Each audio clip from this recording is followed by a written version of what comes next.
Una pregunta para ampliar la mirada.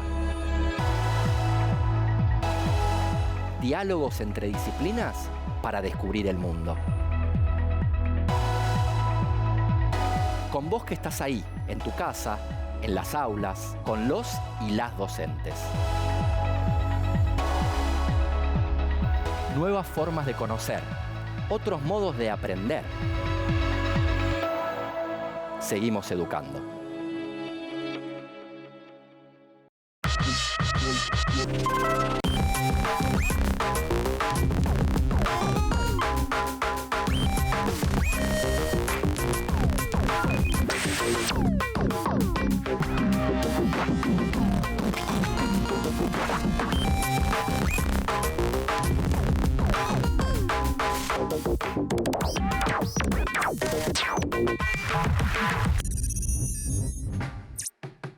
Hola, soy Andrés y hoy junto con Ana, docente de biología, y Alma, docente de artes visuales, nos preguntamos: ¿existe un arte que tiene vida?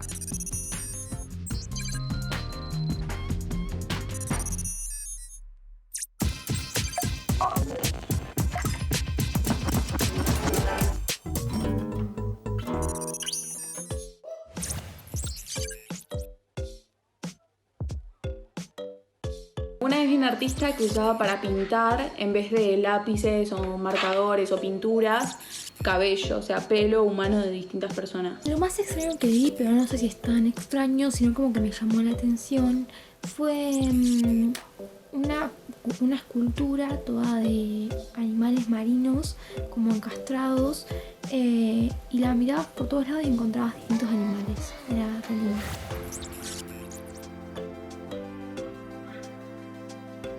Investigar es observar algo de una forma más detallada, no es lo mismo que mirar, por ejemplo, tenés que observar y se lleva todo un proceso de seguimiento. Para mí investigar sería como el proceso en el que se buscan distintas, no sé, fuentes para descubrir algo.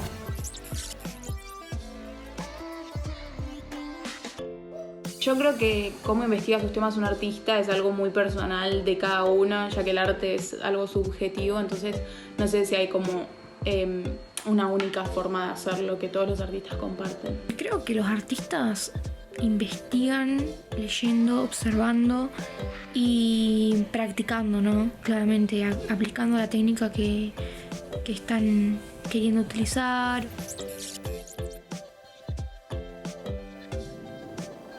Los científicos plantean un problema primero que nada y comienzan todo un proceso de investigación y de trabajo en el que hay diseños, planificaciones, ensayos y otras cosas. Considero que un científico quizá puede llegar a tener una metodología para investigar distinta a los demás, pero como teniendo cosas en común con otros científicos.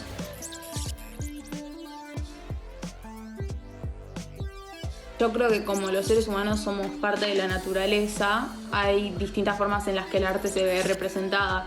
Desde explícitamente como dibujar un paisaje o dibujar un animal o un elemento de la naturaleza, hasta distintas cuestiones sociales que tienen que ver con la naturaleza del ser humano o con la sociedad.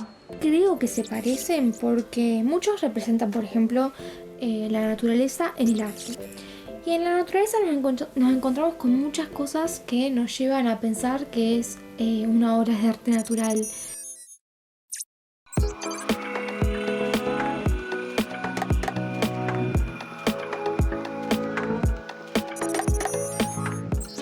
¿Cuál es el límite de la ciencia? ¿Y el del arte? ¿Existe el arte vivo? Hoy arrancaste con todo, Andrés. Bueno, aunque digan que ya se me pasó la edad de los por qué, preguntar es lo que me motiva. Quiero saber. Y el de la ciencia y el arte, cómo se pueden mezclar, es un tema que me resulta apasionante. Es que lo es. Apasionante y muy polémico por momentos. Tomá nota que te doy algunos títulos de lo que vamos a ver en este programa.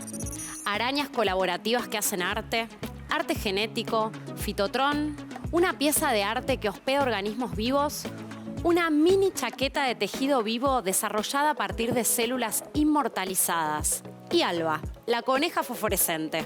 ¡Guau! Una coneja fosforescente, células inmortalizadas, es casi ciencia ficción. Parece, pero es un concepto en discusión incluso en esta época.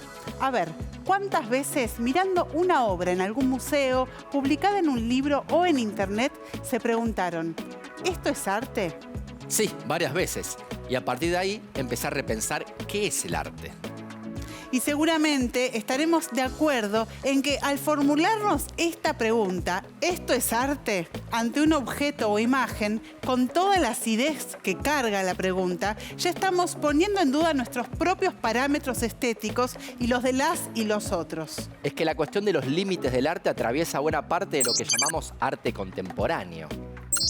Si vemos, por ejemplo, un cuadro que muestra un cuadrado completamente negro sobre un fondo blanco, o un objeto industrial tal cual fue fabricado sobre una tarima, o una pintura colgada al revés.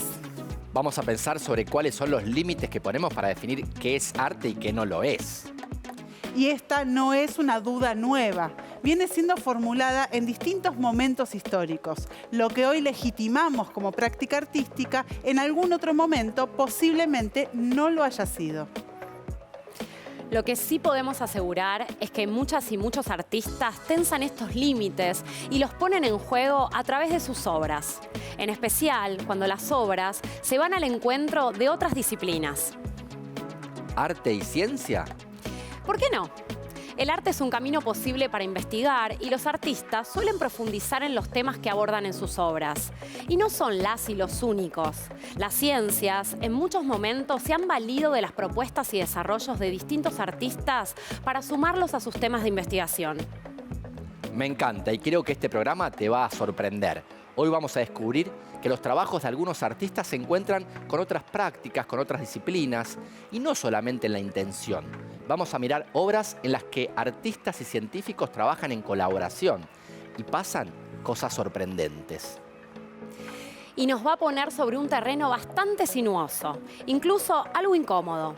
Pero son terrenos muy enriquecedores, porque en esos encuentros entre personas que observan, entienden y producen de distintas maneras, suelen aparecer novedades. Hoy vamos a ser testigos de lo que sucede en el encuentro entre el arte y la biología. Incluso a algunas de las obras que vamos a ver hoy las podríamos definir como poéticas tecnológicas. Que sería algo así como... prácticas artísticas que se insertan en un ambiente técnico y entran en diálogo con él. Podemos pensar en el arte en redes virtuales, en video, poesía, música tecno o cine experimental. Dentro de este grupo, el bioarte es una manifestación que trabaja con las fronteras entre las estructuras biológicas y técnicas en conjunto con las artísticas. No se hable más, o mejor sí que se hable, pero de bioarte. Quedé muy intrigado con la coneja fosforescente y la camperita de células inmortales. ¿Habrá XL?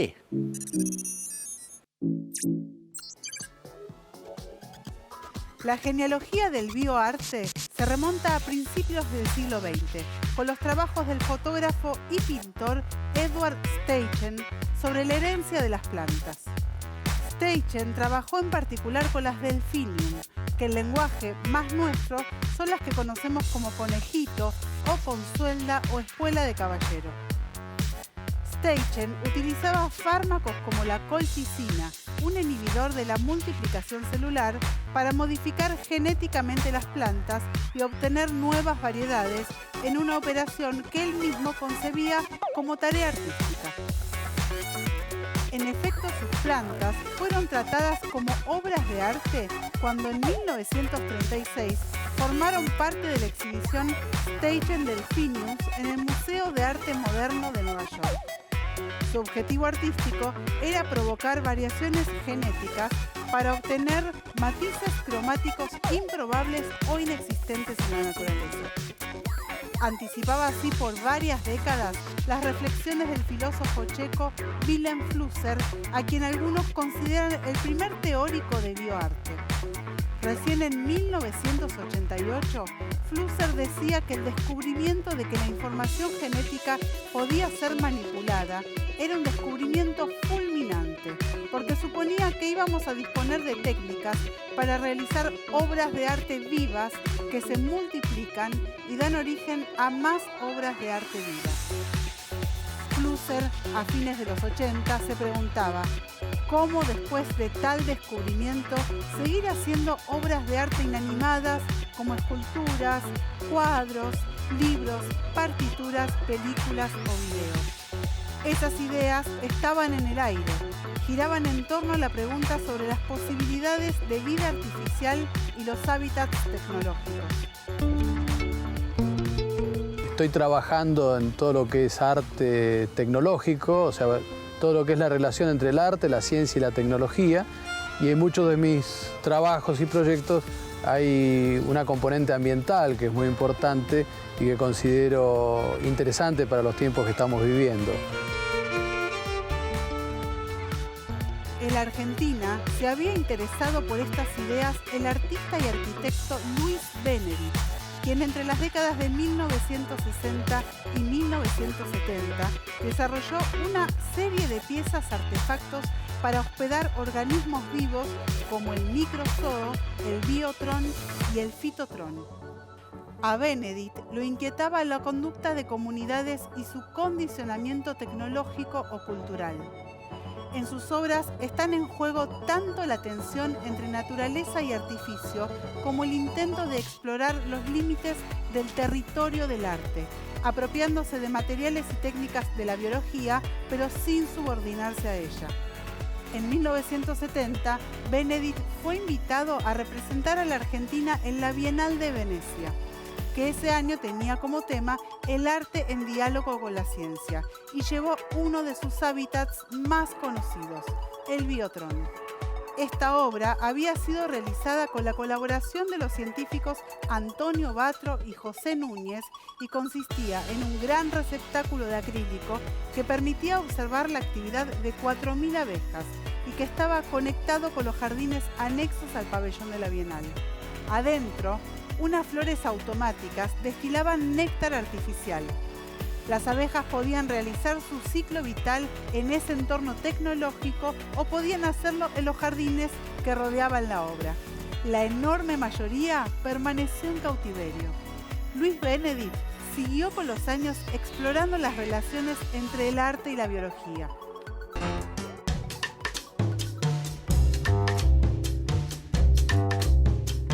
Mis intereses desde hace mucho por el mundo animal, ¿viste? Fauna y flora, yo creo que desde chico me gustaba.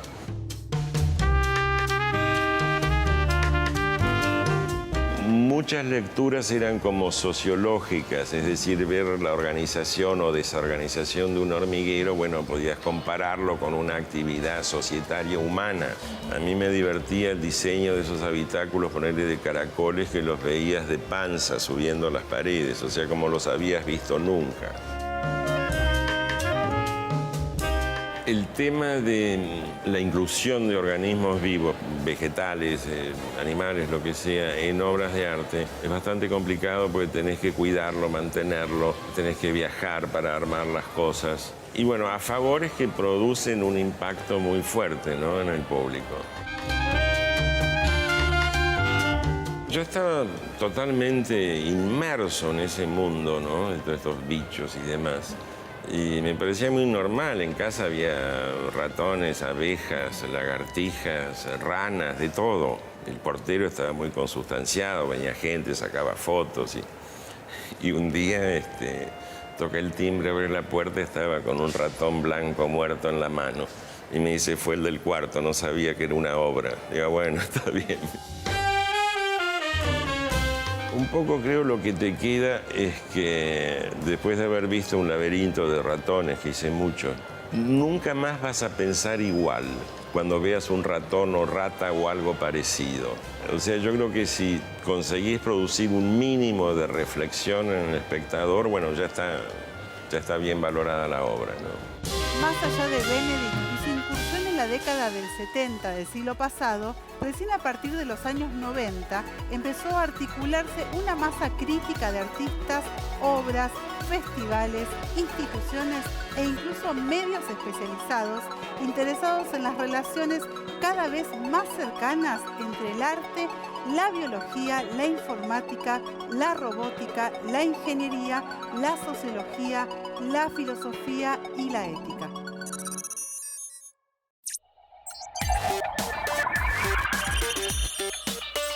¿Podemos hablar de arte genético entonces? Y mira, en ese momento, fines del siglo pasado, los procedimientos que se incorporaban al arte incluían pequeños seres vivientes como microorganismos, bacterias y hongos. Sigo sorprendiéndome. Arte con bacterias, hongos. Y además se empezó a utilizar material humano, por decirlo de alguna manera. ¿Arte con personas? No tanto eso, pero sí arte combinado bajo la forma de ADN, células, grasa, sangre. Procedimientos biotecnológicos aplicados a una forma de arte. Para entender un poco mejor la relación entre arte y biotecnología, ¿podrías definir bien qué es la biotecnología? La biotecnología es básicamente el empleo de organismos vivos para la obtención de un bien social. La biotecnología moderna surge en la década de los 80 y utiliza técnicas para modificar y transferir genes de un organismo a otro. Es lo que en su conjunto conocemos como ingeniería genética. Claro, ingeniería genética. Cuando los científicos comprendieron la estructura de los genes y cómo la información que portaban se traducía en funciones o características, empezaron a buscar la forma de aislarlos, analizarlos, modificarlos y hasta de transferirlos de un organismo a otro para darle una nueva característica. ¿Podríamos decir que los científicos son artistas de lo genético? Es que justamente de eso se trata la ingeniería genética, de un conjunto de técnicas que permiten transferir genes de un organismo a otro. Como consecuencia, la ingeniería genética permite expresar genes o producir las proteínas para las cuales estos genes codifican en organismos diferentes al de origen. Así, es posible no solo obtener, por ejemplo, proteínas de interés, sino también mejorar cultivos y animales. Entre los artistas que exploraron estos nuevos campos, había una fascinación por la genética y sus procedimientos. También por la incorporación de otras técnicas como el cultivo celular y de tejidos o la microcauterización, lo que les permitió a los artistas expandir su marco de acción y explorar las relaciones entre el cuerpo, la vida y los mundos internos. Claro, un mundo nuevo para el arte. ¿Cómo no se van a interesar? Y además, ten en cuenta que cuando aparece una nueva tendencia crítica como la del bioarte, lo hace cuestionando los valores a la biotecnología orientada por los intereses corporativos. El arte como denuncia. Exacto. Desde su aparición, el bioarte en este aspecto denuncia en muchas de sus obras el especismo, el trato desigual y cruel con especies no humanas. Las ramas más polémicas del bioarte fueron las que le dieron visibilidad a fines de los 80. El arte genético o transgénico, vinculado tanto al embelezo tecnoindustrial como a los reparos provocados por el proyecto Genoma Humano. Este proyecto internacional de investigación científica tuvo como objetivo fundamental determinar la secuencia de pares de bases químicas que componen el ADN e identificar y cartografiar los genes de un genoma humano promedio desde un punto de vista físico y funcional. Y la figura más resonante del movimiento de arte genético fue sin duda el artista brasileño Eduardo Kac. El de la coneja fosforescente, Andrés. ¿En serio? Cuenten más, por favor. El arte transgénico consiste en modificar la estructura genética de seres vivos para que cumplan con ciertas características estéticas. Y el brasileño Eduardo Kac es uno de los pioneros. En el año 2000, junto con un grupo de científicos franceses, inyectó el ADN del gen de la proteína fluorescente de una medusa del Pacífico a un óvulo de conejo. De este experimento nació la coneja alba, cuyo color de piel se veía verde fosforescente siempre que fuera observada bajo rayos ultravioletas. las polémicas no tardaron en aparecer. Kac sostenía que el arte transgénico implica un compromiso ético y la aceptación de la responsabilidad hacia la nueva vida creada. Por eso proponía al público que se llevara a su casa las obras transgénicas creadas para cuidarlas como animales domésticos. Y si bien Kac se consideraba el autor de Alba porque había diseñado el proyecto, tras el nacimiento de la coneja, el laboratorio francés que llevó a cabo el procedimiento se negó a entregársela porque consideró que convertirla en mascota no era un uso apropiado para el experimento. Para su obra Génesis, Kac incorporó genes sintéticos para la fabricación de proteínas fluorescentes a bacterias, modificando su color según eran activadas con luz ultravioleta por el público. Vean el resultado. Esto se va poniendo interesante. Vamos a Australia para ver otro caso.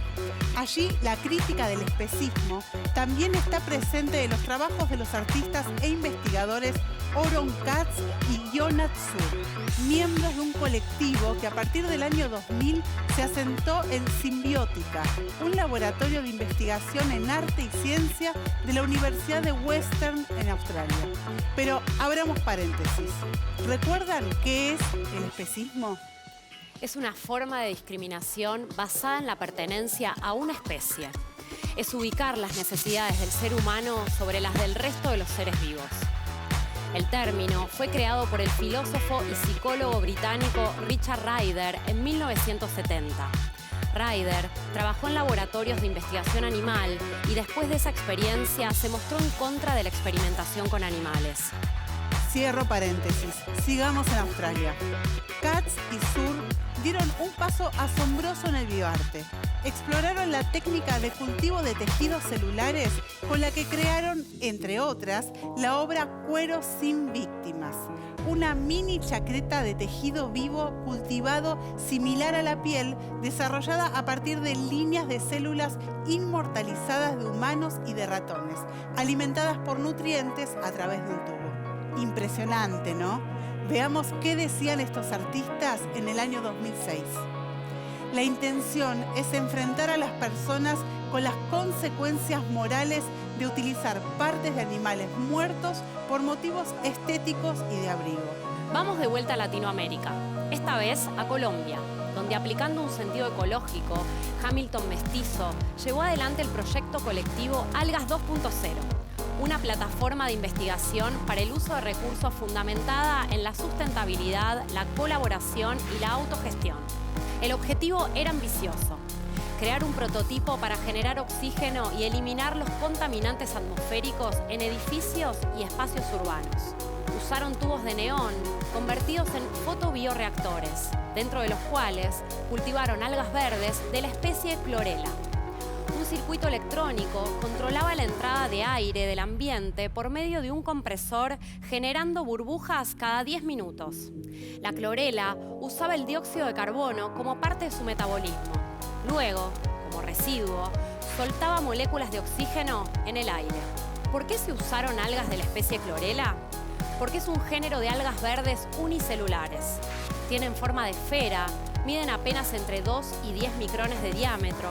No poseen flagelos, esas colitas que tienen algunos organismos microscópicos, y contienen cloroplastos, que es donde se da a lugar la fotosíntesis.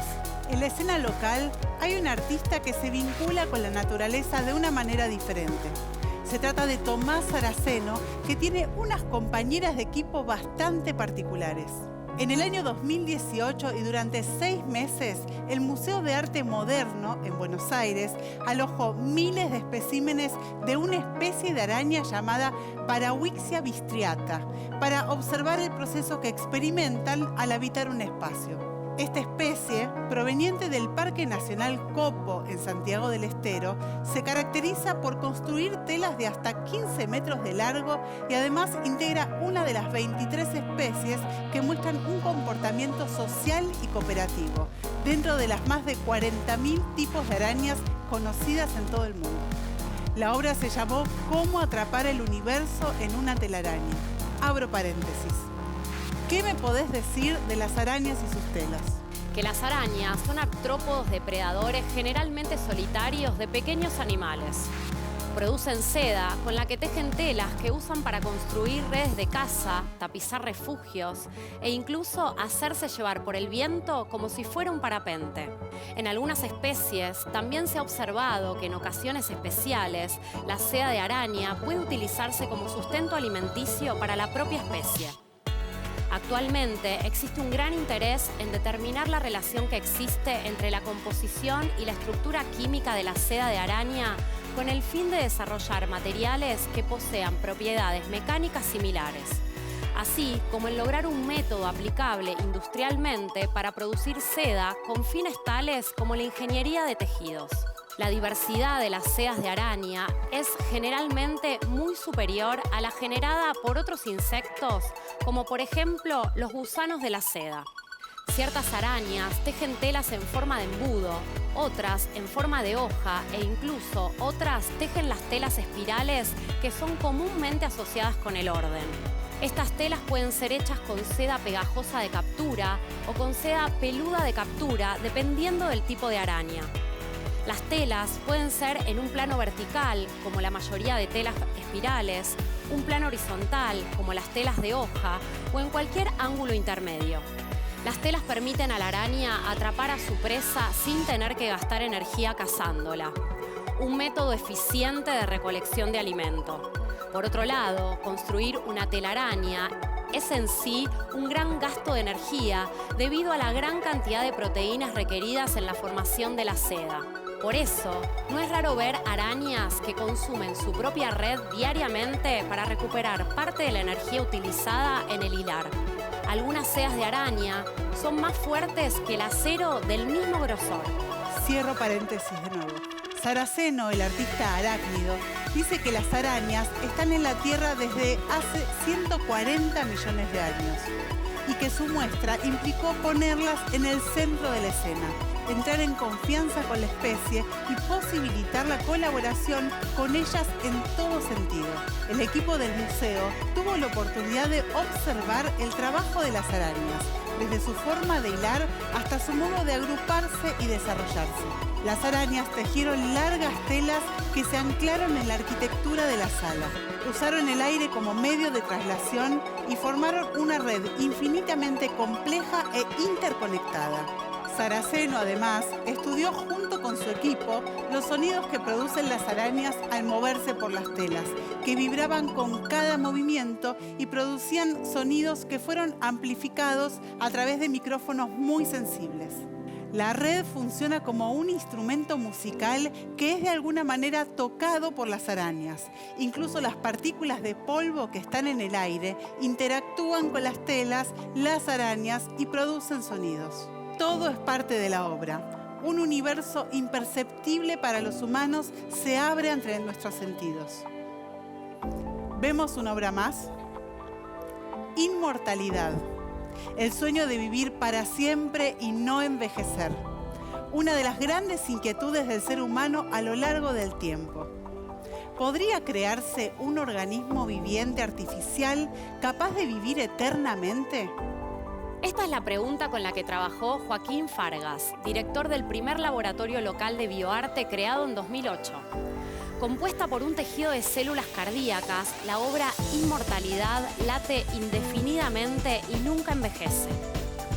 El tejido de células cardíacas de ratón aisladas en un bioreactor crea un organismo semivivo que podría vivir indefinidamente. Las células cardíacas tienen la cualidad de replicarse constantemente dentro del bioreactor y cada vez que éstas se reproducen, tienen edad biológica cero. Esto significa que este corazón híbrido es inmortal e incapaz de envejecer. Mediante un sistema de interfaces, los latidos de esas células se traducen en sonidos y luces que hacen de la pieza una instalación ambiental y habilitan la interacción, ya que a través de sensores, las células reaccionan acelerando sus latidos ante el paso de los visitantes espectadores.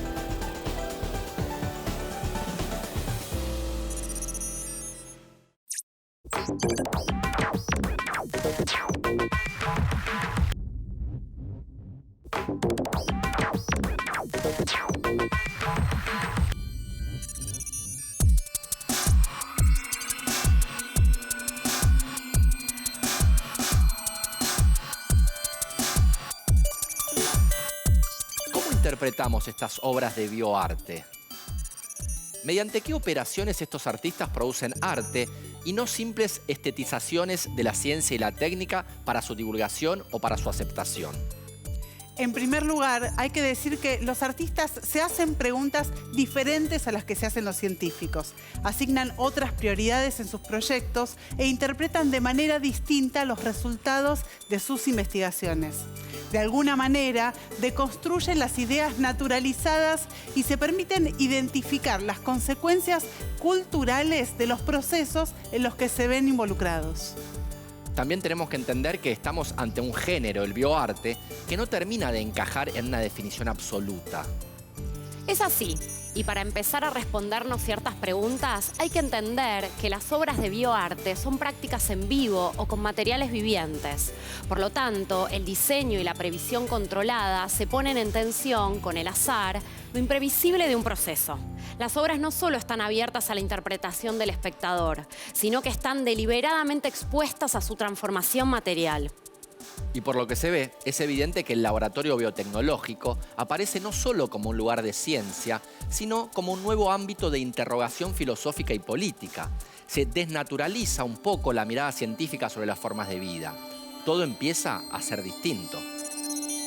Verdadero. Falso. Verdadero. Falso.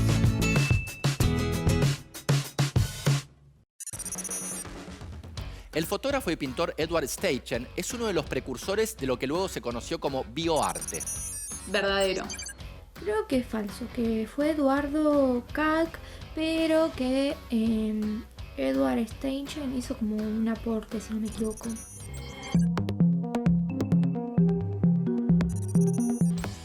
Verdadero. Steichen utilizaba fármacos como la colchicina, un inhibidor de la multiplicación celular, para modificar genéticamente las plantas y obtener nuevas variedades, en una operación que concebía como tarea artística. En efecto, sus plantas fueron tratadas como obras de arte cuando en 1936 formaron parte de una exhibición en el Museo de Arte Moderno de Nueva York. El biotrón es un combustible compuesto en su totalidad por elementos biológicos. Falso. El biotrón es una obra de bioarte. Falso. Era una obra de arte, de bioarte.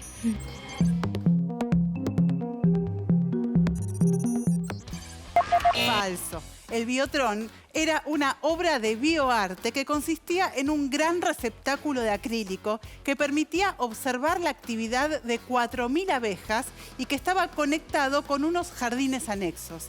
Adentro, unas flores automáticas destilaban néctar artificial. Las abejas podían realizar su ciclo vital en ese entorno tecnológico o podían hacerlo en los jardines que rodeaban la obra. La enorme mayoría permaneció en cautiverio. El artista Eduardo Kalk logró que la coneja alba se viera fosforescente gracias a la aplicación de una pintura especial. Falso. La coneja era fosforescente porque se le había inoculado el ADN de una medusa. Eso era lo que la volvía de ese color fosforescente. Verdadero.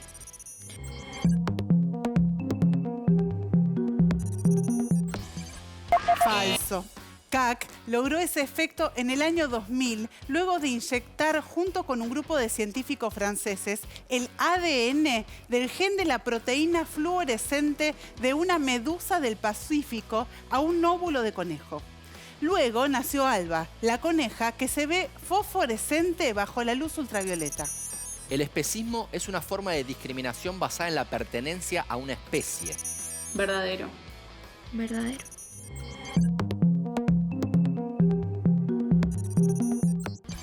Verdadero. El término, surgido de un texto del filósofo Richard Ryder en 1970, se usa para marcar la relación entre el ser humano y otra especie que le resulta perjudicial y ubica a los seres humanos por encima del resto.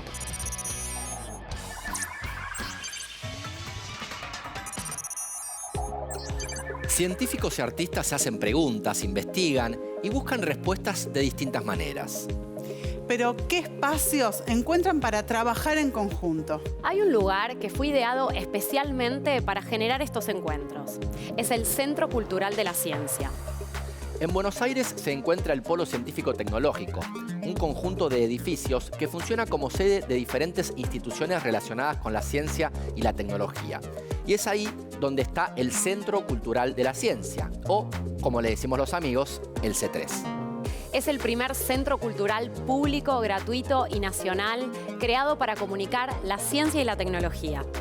El C3 es un lugar único, un verdadero laboratorio interdisciplinario de creación e intercambio de saberes sobre la ciencia. Y lo bueno es que aquí la ciencia está entendida como parte de la cultura. Tiene programas y proyectos destinados a distintos públicos que promueven un trabajo de colaboración entre científicos, artistas, comunicadores y educadores. El C3 ayuda a generar oportunidades de encuentro para explorar la cultura científica. Invita a experimentar sobre los modos de hacer ciencia y nos acerca a los científicos y a las científicas. Para el C3, la ciencia forma parte de la cultura, vive en ella. Veamos qué se puede hacer en el C3.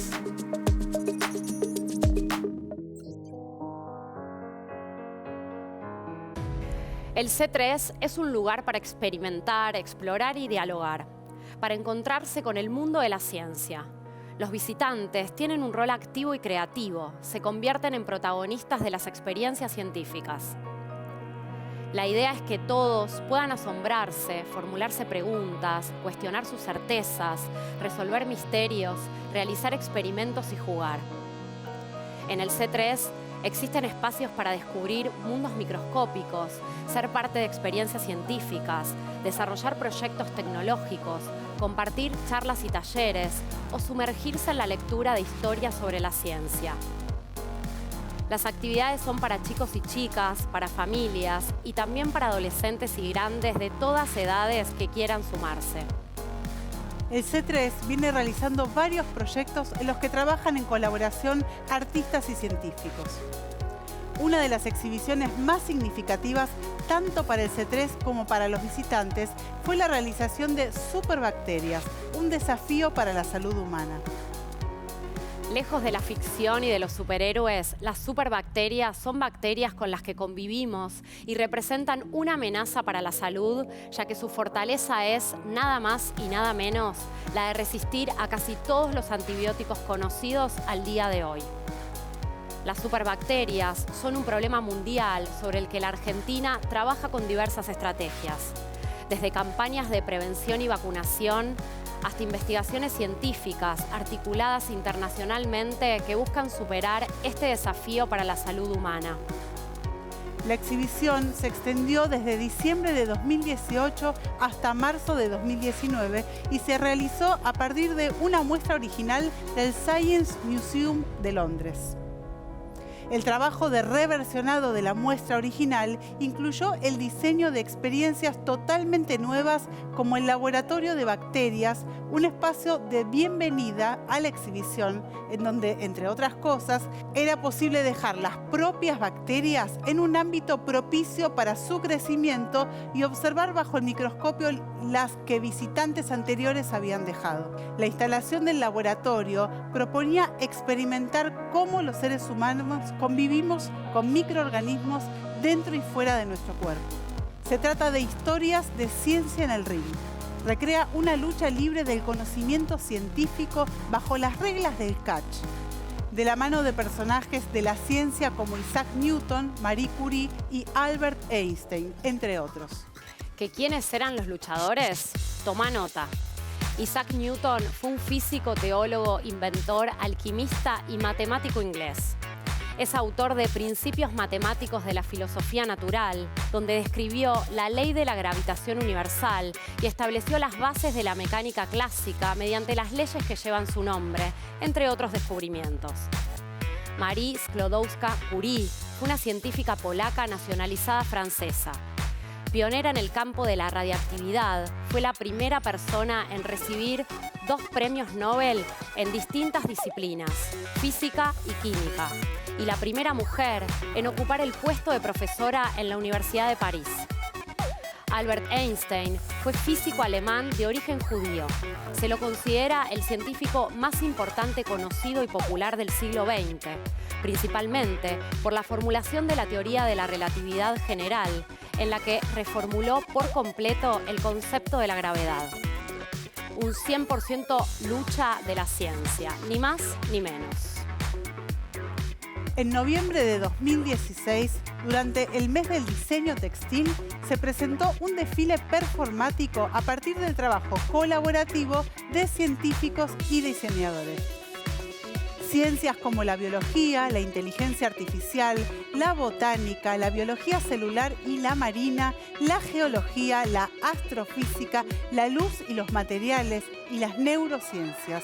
Todas ellas inspirando moda. ¿Es posible? La muestra que se presentó en el Centro Cultural de la Ciencia demuestra que sí. Una obra física de movimiento y acrobática en la que se exploran las infinitas posibilidades expresivas de los cuerpos a partir de una idea fuerza, el ADN. Fue dirigida por un gran exponente del género teatral como Gerardo Hochmann. ¿Por qué ADN? Porque el ADN, o ácido desoxirribonucleico, es una molécula que contiene las instrucciones genéticas usadas para el desarrollo y funcionamiento de todos los organismos vivos y algunos virus. También es responsable de la transmisión hereditaria. La función principal de la molécula de ADN es el almacenamiento a largo plazo de información para construir otros componentes de las células, como las proteínas y las moléculas de ARN. Los segmentos de ADN que llevan esta información genética son llamados genes, pero las otras secuencias de ADN tienen propósitos estructurales o toman parte en la regulación del uso de esta información genética. Sin ADN, el arte es imposible. Esta obra, realizada por los artistas argentinos Karina Madoni y Alejandro Ollea, se llama Urkin Dress o vestido erizo. Involucra la visión, el cuerpo, la voz humana y lo sonoro. Nos propone reflexionar acerca de cómo nos afectan distintos agentes externos. Acá no hay manipulación de materia viva, sino una elaboración propia hecha desde la observación de especies animales capaces de modificar su forma, color y comportamiento ante estímulos o amenazas externas. ¿Conocen alguna especie con estas características? El tejido erizado modifica su cromaticidad rosada proveniente de una luz LED interior que ante la proximidad del espectador y mediante un sensor de movimiento instalado estratégicamente se torna blanca, fría y dispara un flash que remite a una alerta ante la amenaza de un agente externo.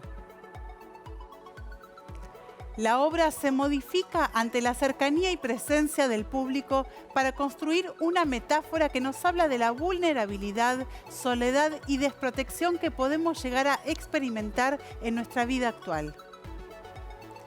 ¿Qué nos hace sentir amenazados? ¿Qué nos resulta hostil? ¿Qué estrategias tomamos para sobrevivir en los contextos que nos rodean? ¿Qué situaciones desencadenan reacciones en nuestros cuerpos, en nuestras voces y maneras de estar y de movernos?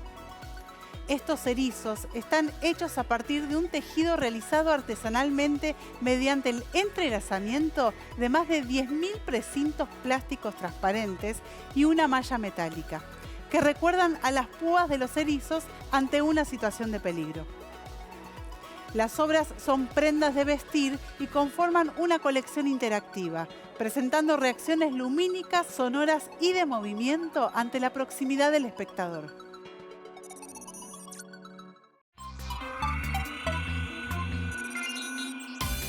¿Qué fue primero? ¿El científico que se hizo artista o el artista que se metió en la ciencia? ¿El huevo o la gallina? Lo cierto es que la relación existe y hay muchos que cruzan de una vereda a la otra vereda. O más que cruzar, la juntan. Hacer ciencia es todo un arte.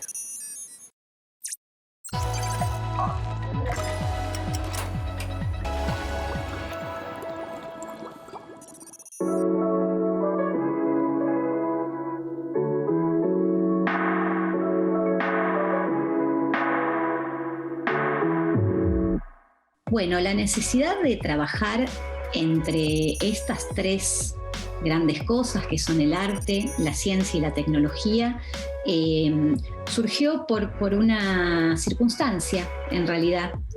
Fue un pedido muy especial del Centro Cultural de la Ciencia para desarrollar un tema que además cruzaba otra cosa más que me importa mucho, que es el arte textil. Entonces, así es como surgió ese primer acercamiento fuerte a la cuestión tecnológica, científica y artística.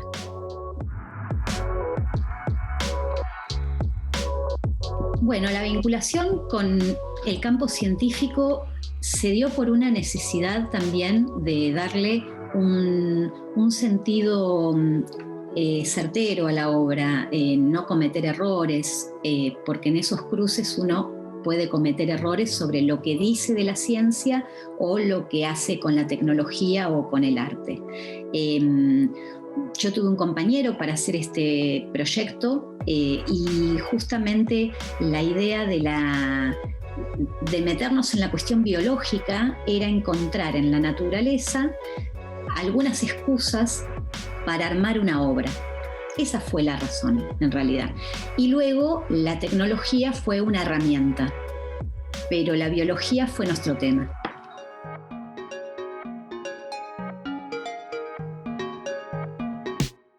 Bueno, lo que llamamos bioarte es, digamos, un área que tiene sus límites, ¿no?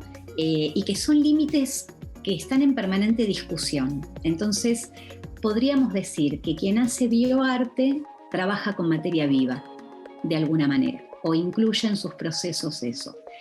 En el caso de la obra que estamos viendo, digamos, tiene más que ver con una relación, un cruce entre lo tecnológico, lo biológico y lo artístico. El bioarte está totalmente metido adentro de la materia viva, opera con eso, opera a nivel genético, o de transformación o de reproducción celular. Es un tipo de investigación que en vez de usar un taller, se usa el laboratorio. Mientras que quizás en otro tipo de obras que cruzan los campos, se caen más del lado del arte, ¿no? Y lo biológico es un tema, es una excusa. Esa sería la situación del urchin dress, del vestido erizo.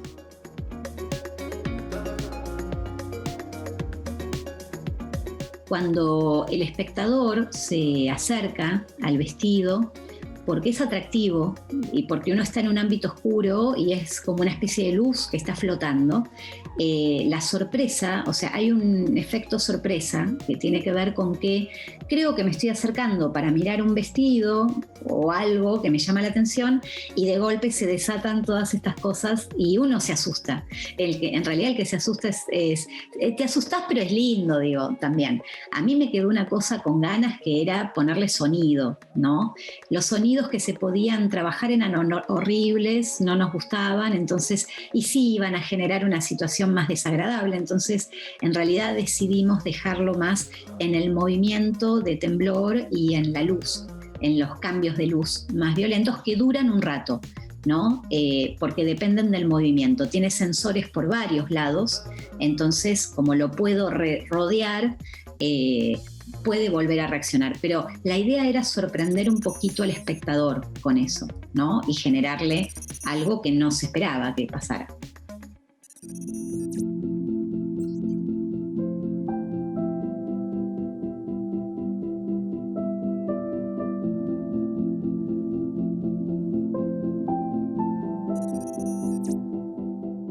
En los últimos tiempos en filosofía se viene trabajando mucho la cuestión animal, la reflexión acerca del lugar que ocupa lo animal en nuestra existencia.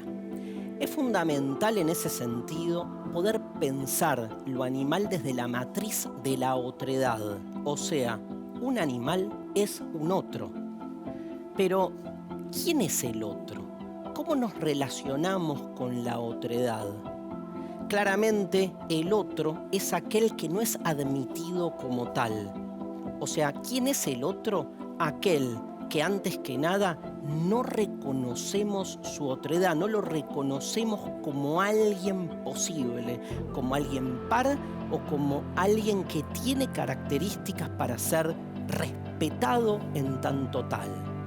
La otredad básicamente supone la negación del otro, porque esa negación está justificada en que creemos que ese otro tiene sentido para nuestra supervivencia.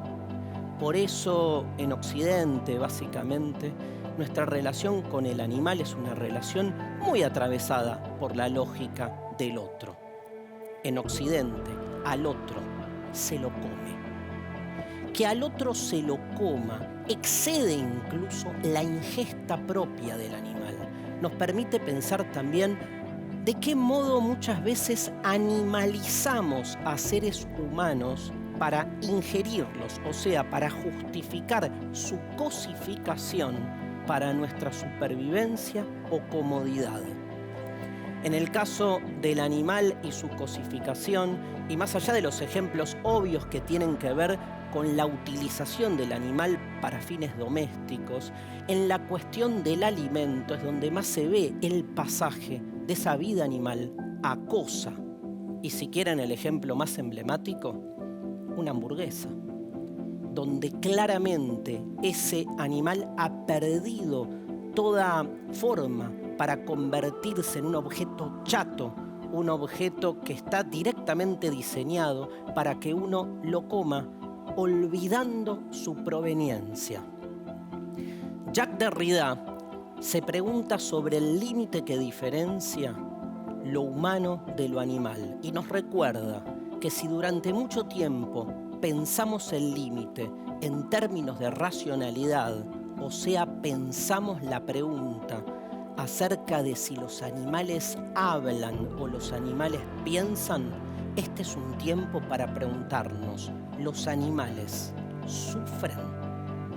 Me parece que esa distinción nos coloca en otro lugar en relación a lo animal y sobre todo a los límites exteriores e interiores con respecto a los animales. Digo límite exterior porque es cada vez más ambigua la línea que diferencia la especie humana del resto de las especies. ¿No somos una especie más del gran mundo animal? Porque nos creemos distintivamente únicos a tal punto que llamamos a todas las especies otras con el mismo nombre, el animal, ¿no? Y del mismo modo, ¿por qué invisibilizamos o no reconocemos nuestro límite interior, creyendo que esos animales que también somos es algo nuestro interior a ser domesticado y a ser sobre todo anulado? Hay dos variables que me interesan trabajar para terminar. ¿Hasta qué punto animalizamos a tantos humanos, como decíamos antes, y hasta qué punto también humanizamos al animal? Son dos recorridos que lo que hacen es negar la otredad del otro.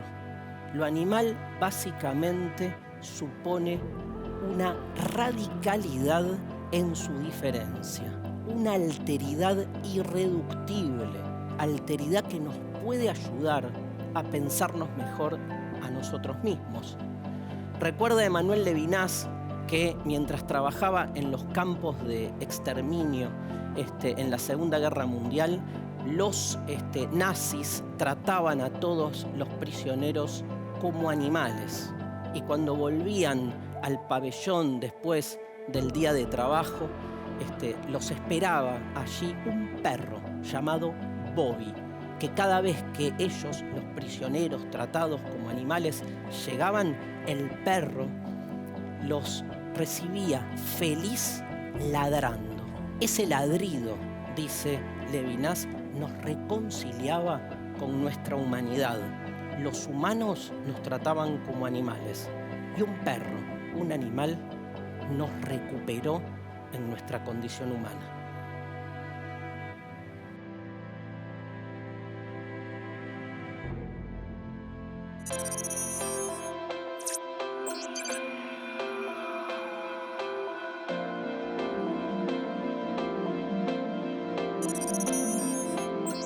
¿Qué nuevas preguntas se nos abren al encontrarnos con estas obras?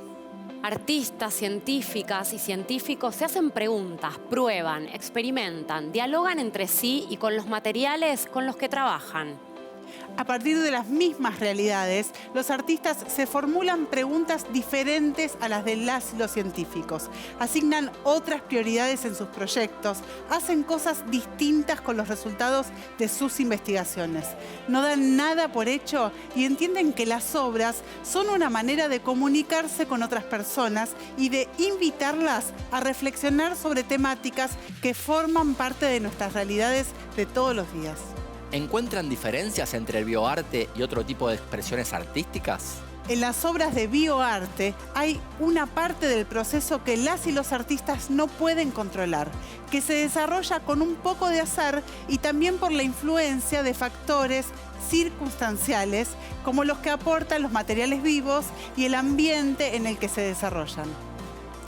Muchas de las obras que vimos hoy nos permiten acceder a la cocina de la ciencia, porque estas obras muestran los procesos y los hacen accesibles al público de manera novedosa y en ámbitos muy distintos a los laboratorios o centros de investigación a los que el público en general no puede tener acceso.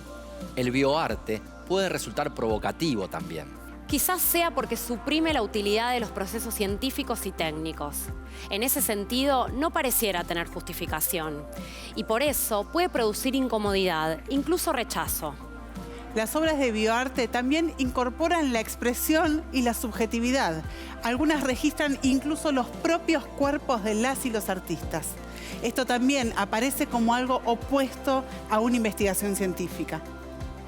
Otro aspecto que podemos destacar es que muchas obras, en esa incomodidad que producen, pueden ayudarnos a reflexionar sobre nuestra relación con la naturaleza, con el ambiente. Otras se vinculan a activismos e incluso ponen en cuestionamiento el papel que puede ocupar la ciencia en nuestras sociedades y sus vínculos con las industrias, las tecnologías y el mercado. En definitiva, con este arte, el bioarte, los bordes entre lo natural y lo artificial no aparecen tan claros.